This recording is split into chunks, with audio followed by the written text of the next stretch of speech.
de Jésus. Un mot de prière et nous allons passer à l'écoute de la parole. Seigneur notre Dieu, notre Roi tout-puissant, nous voulons te confier ce moment, ces instants. Nous voulons les passer dans ta sainte présence. Nous voulons que ta main puissante nous couvre, qu'elle ouvre nos yeux, qu'elle ouvre nos oreilles, qu'elle dispose notre cœur. Seigneur, nous ne voulons pas passer à côté de notre miracle, mais nous voulons être dans ta volonté ce matin. Au nom puissant de Jésus-Christ de Nazareth. Amen.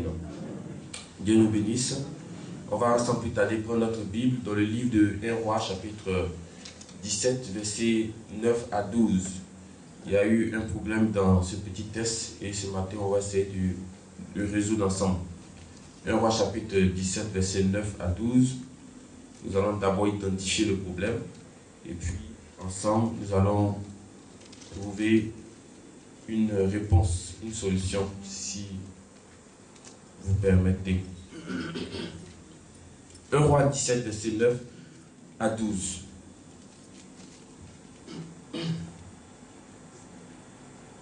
On peut même prendre le verset 8 pour commencer. Voici ce que la Bible dit, verset 8 d'abord. Alors la parole de l'Éternel lui fut adressée en ces mots. Lève-toi, va à Sarepta, qui appartient à Sidon, et demeure là. Voici, j'y ai ordonné à une femme veuve de te nourrir. Il se leva et il alla à Sarepta.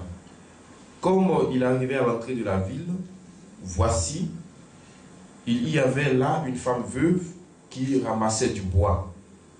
Il appela et dit, va me chercher, je te prie, un peu d'eau dans un vase, afin que je boive. Et elle alla en chercher. Il appela de nouveau et dit, apporte-moi, je te prie, un morceau de pain dans ta main. Et elle répondit, l'Éternel ton Dieu est vivant, je n'ai rien de cuit. Je n'ai qu'une poignée de farine dans un pot et un peu d'huile dans une cruche.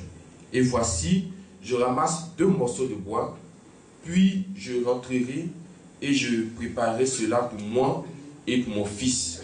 Nous mangerons, après quoi nous mourrons. Amen. Alors on va identifier ensemble le problème et puis essayer de trouver une solution. Avant d'entrer dans notre test, je voudrais dire ce matin tous les enseignements, tous les messages que nous donnons, tout ce qui se passe ici, c'est comme une école. Alléluia. Une école, il y a un jour de cours. Il y a un jour de cours, le professeur vient, il donne le cours, ou bien le maître vient, il donne le cours. Mais il y a aussi un jour où on donne un examen. Notre examen en tant qu'enfant de Dieu, ce sont les épreuves, les situations auxquelles nous sommes confrontés. Alléluia. Quand ces épreuves-là viennent, c'est ce que tu as appris pendant le cours qu'il faut appliquer pendant les épreuves. On ne sort pas de la classe. On ne fuit pas. Parce que si tu fuis, tu passes pas en classe supérieure. À moins que ça soit l'œuvre de Dieu, mais la magie, aucun élève n'a été absent le jour de l'examen, puis il a eu son examen. À moins que ce soit l'œuvre de Dieu ou la magie. Alléluia. Sinon, si tu n'es pas en classe pendant l'examen, quand le résultat sort, ton nom ce n'est pas parmi ceux qui ont eu. Donc, tout ce qu'on vous donne ici, c'est pourquoi très souvent j'ai dit écrivez. Parce que les médecins après la mort, là, moi je ne sais pas faire ça. Moi je sais parler pendant que la situation n'est pas encore grave. Dieu dit fais comme cela pour ne pas avoir de problème. Si tu n'as pas fait, que tu as eu problème demain, là il faut t'en prendre à Dieu. Il ne faut pas dire qu'il a fait, il n'a rien vu, il faut t'en prendre à Dieu lui-même. Ou du moins il faut t'en prendre à toi-même parce que Dieu a dit qu'il n'a pas fait. Donc tout ce qu'on vous donne, il faut que vous les écrivez. Demain, si tu es dans une situation, tu ouvres ton cahier, comment Dieu t'a dit que tu dois gérer la situation, tu gères ça comme Dieu a dit qu'il faut gérer la situation. Gloire à Dieu. Que ce soit message, que ce soit témoignage, tout ce qui se passe ici, là, ça va te servir un jour. Donc, il faut être attentif. C'est de cela que je veux parler aujourd'hui. Et j'ai choisi même comme thème, reconnaître le temps de sa visitation. Parce que si tu ne reconnais pas le temps de ta visitation, tu vas attendre encore une autre année. Tu vas attendre encore un autre mois.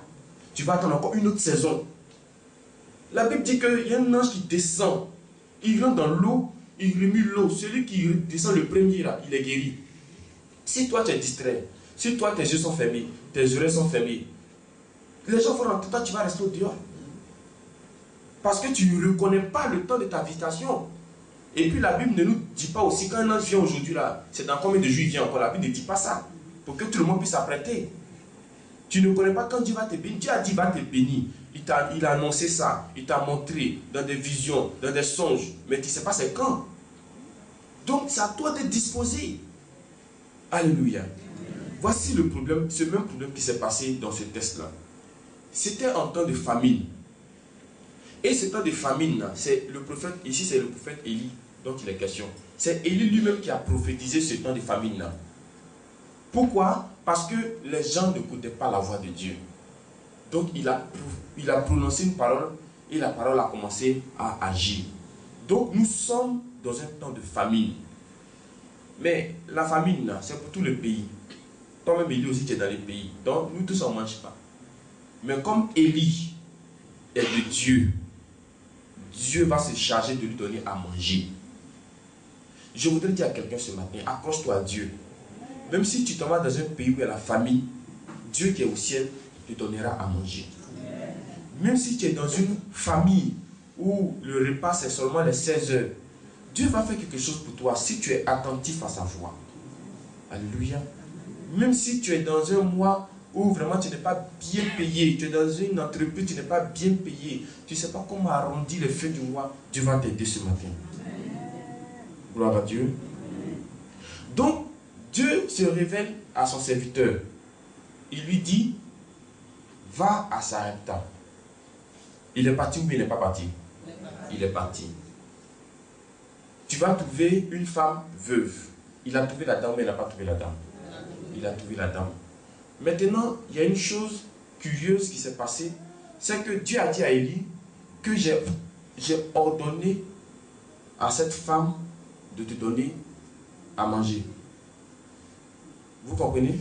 Dieu dit, j'ai ordonné à cette femme de te donner à manger. Entre-temps, la nourriture qui reste actuellement chez la femme là, elle va manger ça le jour là, et puis elle meurt. C'est ce qu'elle a dit elle-même. Hein? Elle dit, j'ai juste quelques morceaux, je mange ça aujourd'hui, moi mon fils, et puis on va mourir. Donc, Dieu veut sauver Élie, mais Dieu veut aussi sauver la veuve. Alléluia. Et pour que Dieu sauve la veuve, il faut qu'elle donne à manger à Élie. Élie, c'est un vrai serviteur de Dieu. Et je voudrais dire à quelqu'un ce matin que quand tu donnes un vrai serviteur de Dieu, ça te revient en retour. Gloire à Dieu. Quand tu donnes à un choisi de Dieu, même si c'est tout ton fond que tu lui as donné, il ne faut pas ton cœur va battre. On monte, on descend, ça revient. Et c'est ce qui vient de se passer. Il dit que j'ai ordonné. Mais ce qui s'est passé aussi, c'est que quand Élie est parti, logiquement, quand il arrive chez la dame doit pouvoir dire, c'est comme, il vous explique d'abord un exemple, je veux que tu partes manger dans un restaurant à Trècheville. C'est moi qui t'envoie aller manger là-bas, n'est-ce pas? Donc, je paye le plat. Et puis, je donne ton nom. Quand tu t'en vas là-bas, qu'est-ce qui doit se passer logiquement? On te sait.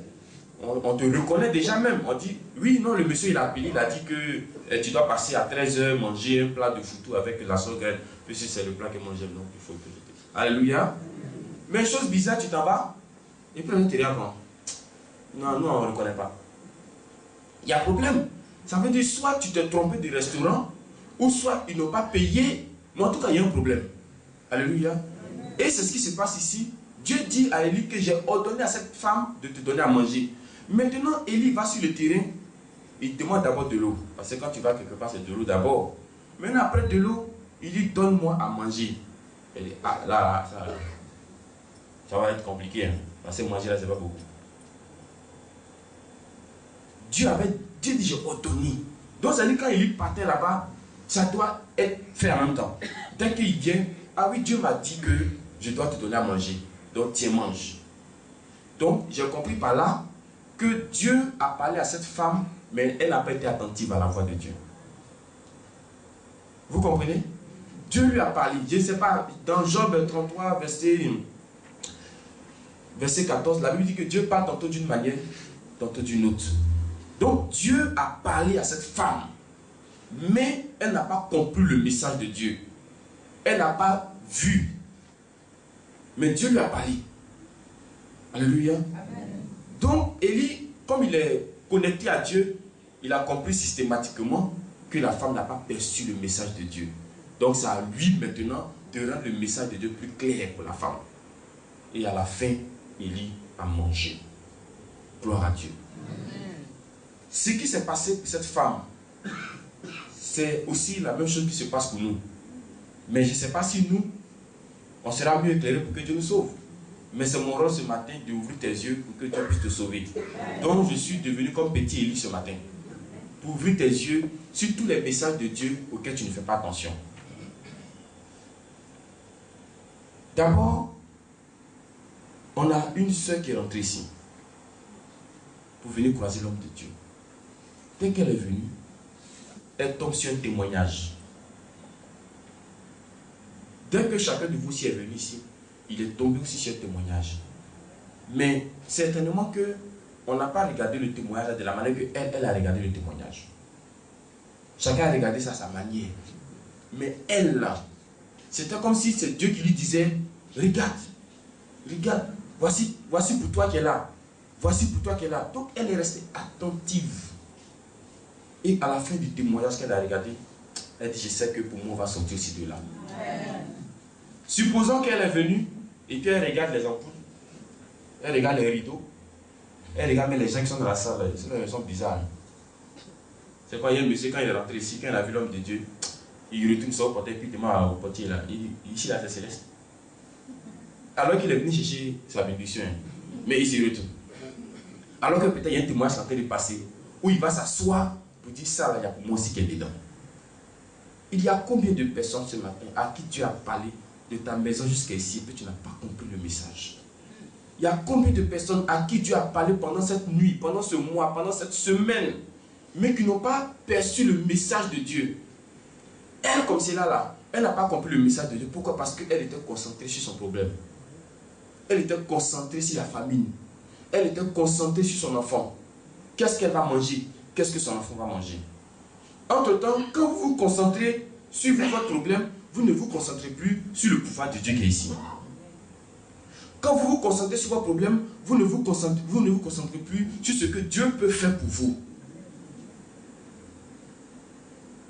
Alors que si tu regardes plus toi la maladie que tu as, si tu regardes plus le problème d'argent que tu as, tu ne verras pas l'importance de Dieu.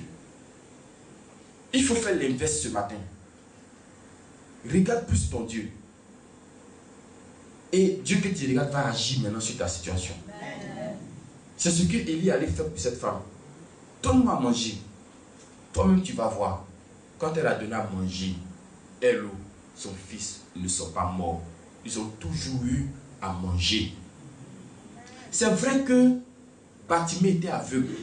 Il ne pouvait pas voir. Mais quand Jésus passait, il dit, c'est vrai, je suis aveugle, mais quand même j'ai des oreilles. J'ai des oreilles.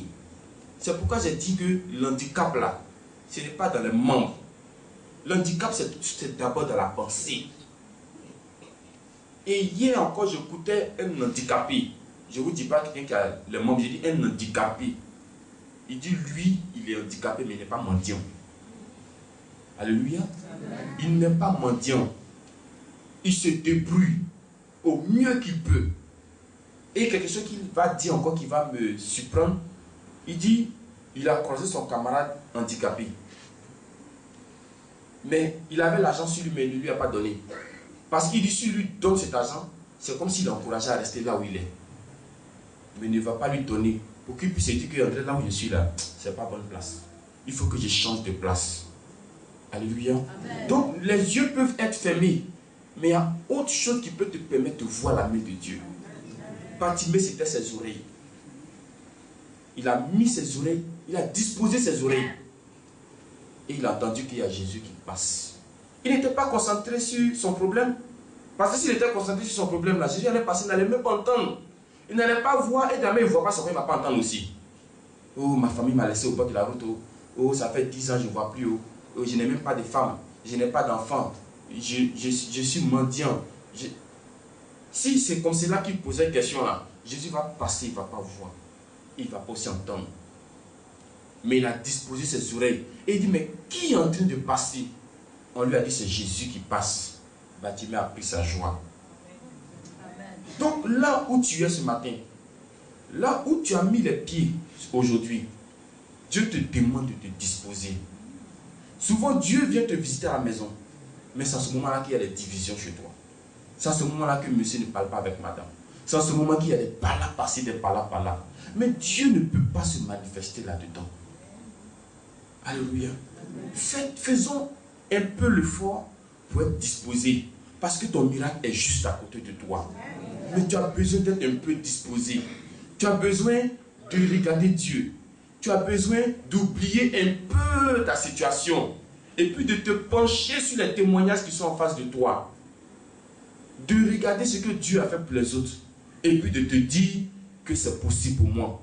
Quelle que soit l'année que ça va prendre, quel que soit le temps que ça va prendre, c'est possible pour moi. Reconnaître le temps de sa visitation. Il faut qu'on soit disposé. Il faut qu'on se calme. Gloire à Dieu.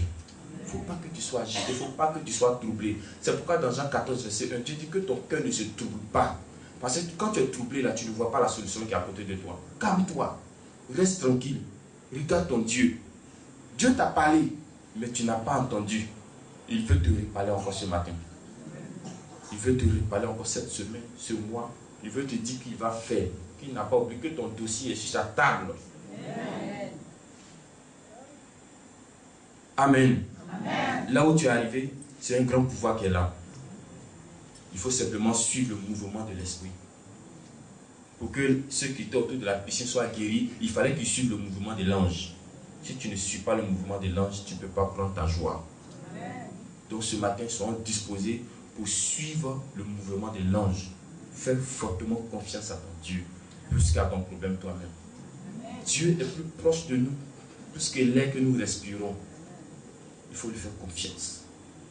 Donc le problème de la dame ce matin, de la veuve de Sarepta, c'est que Dieu voulait la sauver, mais vraiment si Élie n'était pas à côté, elle allait mourir.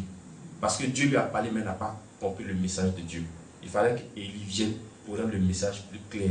C'est ce qui a été fait. Donc ce matin, Dieu t'a interpellé pour te dire qu'il y a des moments où il te visite. Il y a des moments où il va chez toi à la maison. Il y a des moments où il va chez toi au travail. Il y a des moments où il va même devant toi, mais tu ne le vois pas. Parce que tu es concentré sur ta situation. Tu es concentré sur ton problème. Tu es concentré sur l'avenir de tes enfants.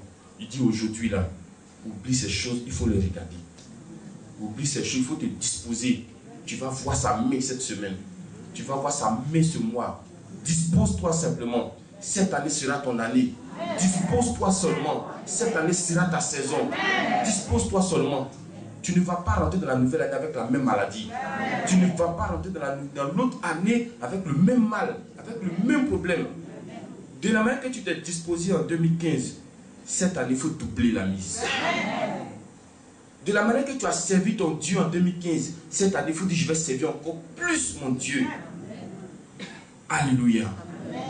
Sinon que ton témoignage est déjà là. C'est à côté de toi. Mais on a besoin d'être disposé un peu.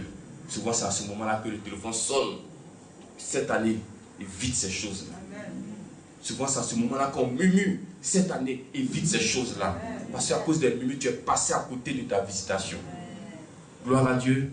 Amen. Que notre Dieu nous bénisse ce matin. Amen. Que ce test-là te réconforte davantage. Amen. Et que Dieu nous aide vraiment à être disposer nos yeux, nos oreilles, disposer notre cœur, pour ne pas qu'on passe à côté de notre joie. Que Dieu nous bénisse encore.